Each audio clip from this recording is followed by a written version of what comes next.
Hello, everyone.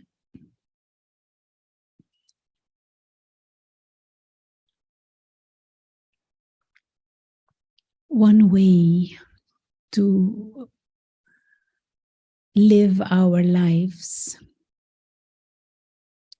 is using spiritual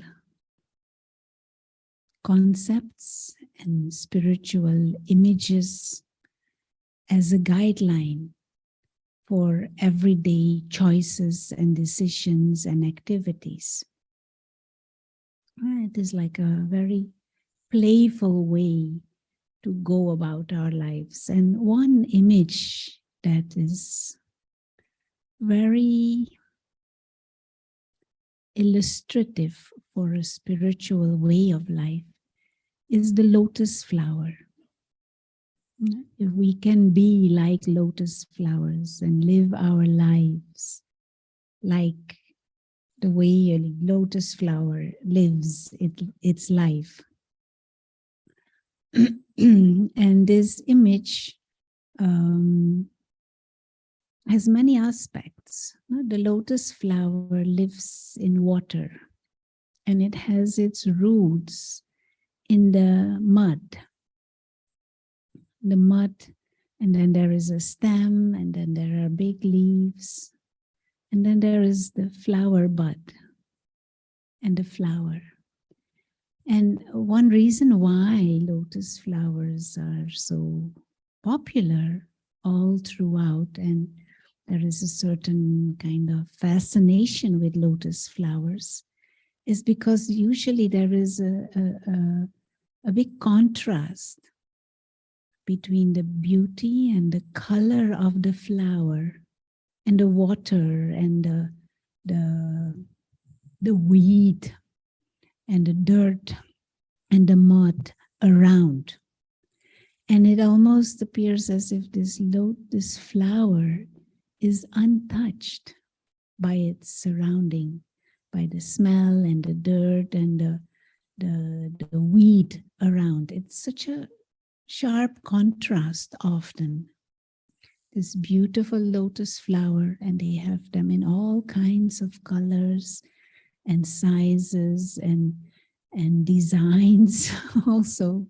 And the mud, or the ordinariness of the things, of its surroundings, and definitely a huge contrast with the dirt in which the roots are embedded. And to have a lotus-like mind, to live a lotus-like life, is a nice image for someone who aspires a spiritual life, but also just someone who aspires a virtuous life, a life with value and principles. Because today's world, today's societies and the things that we come across many times are not so virtuous. Many times are not lotus-like and flower-like. They are more like the dirt. Stinky, smelly, sticky, uncomfortable, unpleasurable. But yet the lotus flower, that plant, has its root in that dirt and takes from that dirt its nutrients. So if we can live in this world, be in this world, if our mind can be in this world, but learn from it, take the nutrients and extract the secrets and decode the messages that are there to enhance ourselves, to increase our ability, for example, to be patient, our potential to love, to increase our wisdom, and also to increase our awareness that we are spiritual beings, non-physical beings. And if we can share that vision, that attitude through words, through our eyes, through our behavior with others, then we can be like that beautiful lotus flower who is connected to this world, involved in this world, learning from whatever interaction is happening in this world, but not be touched, not be polluted by it. As if there is like a pure essence within us, the soul, with its innate original nature and qualities of wisdom, of freedom, of immortality, of belonging to God, that God-like nature, God's, what is it? Genetic makeup. The soul has that. And to allow that to grow. And whatever situation comes in front of us or whatever interaction comes from in front of us, not allow that interaction to drag us down, but use it to strengthen ourselves. Use it to strengthen this higher nature. Use it to learn deeper secrets. Then we are like lotuses. Not to give a simple example, say someone says something to me that is not nice. There was a suggestion to do something and somebody putting that suggestion down and saying as if Rona is stupid. A simple example.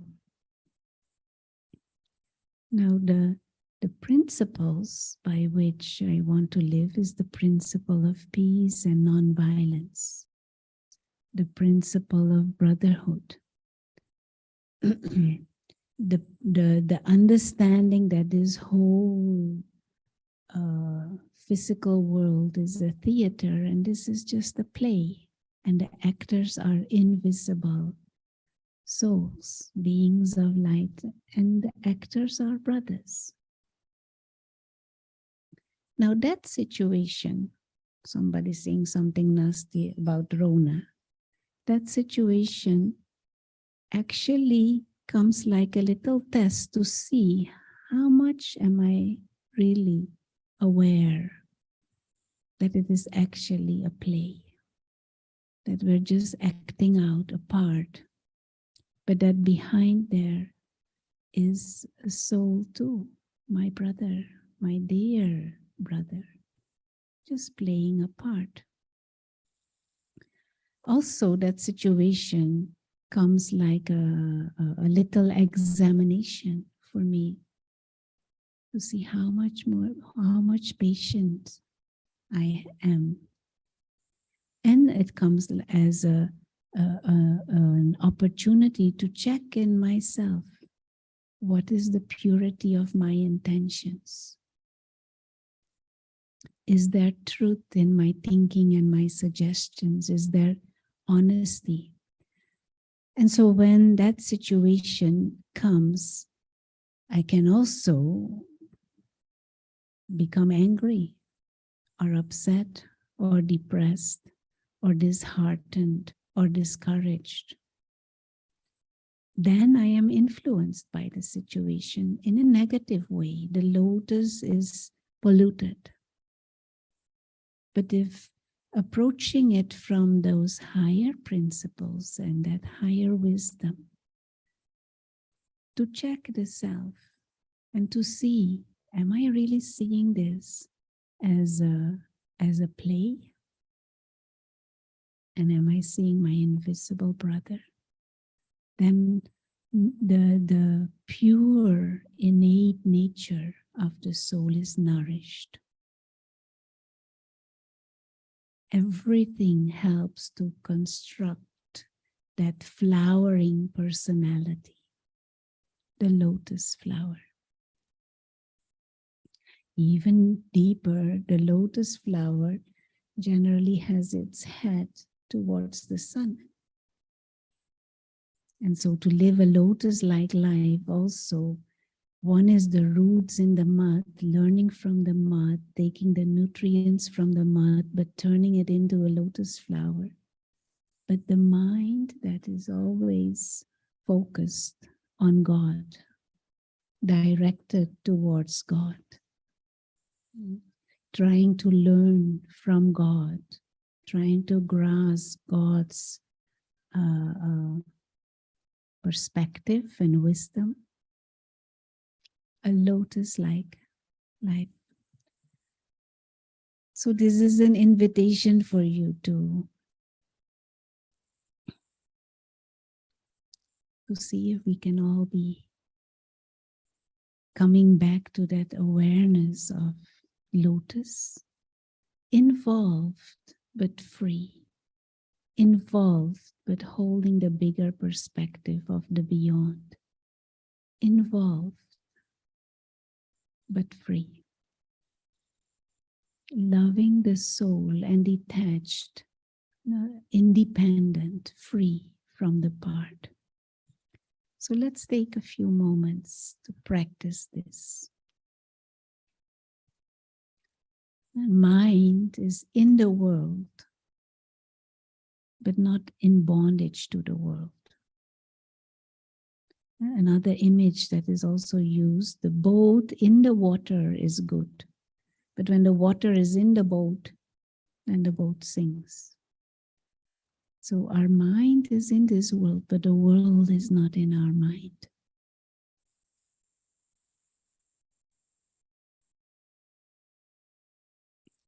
So for a few minutes, 2 to 3 minutes, consciously come back to this awareness of self as a spiritual being, invisible and eternal.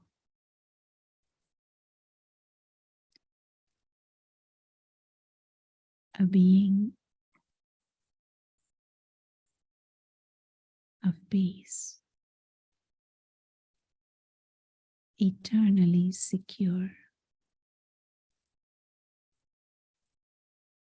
And just let us try to come back to that pure essence, that childlike, innocent, but naturally wise nature, child of God.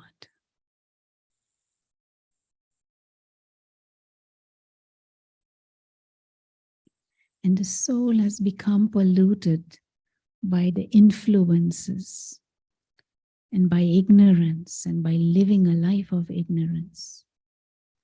So let us come back to essence,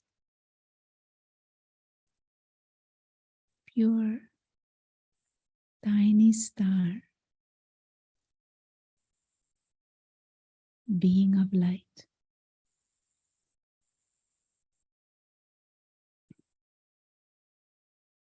The one who is visiting this world of matter, the one who is a guest in this body, sitting behind the eyes, operating from behind these eyes that are like windows. Tiny star of serene, pure, still light.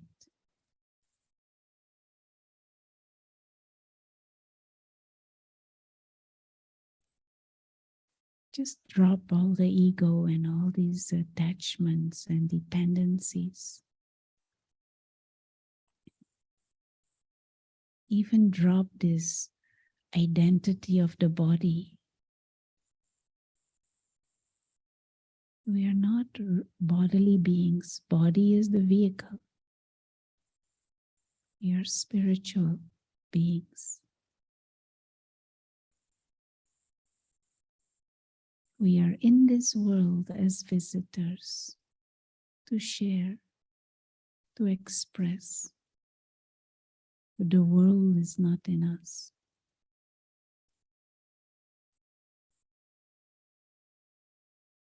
And just try and grasp, even for a minute, this unpolluted mind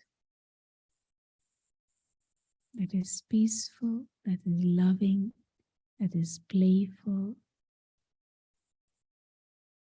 no desires, just full and content.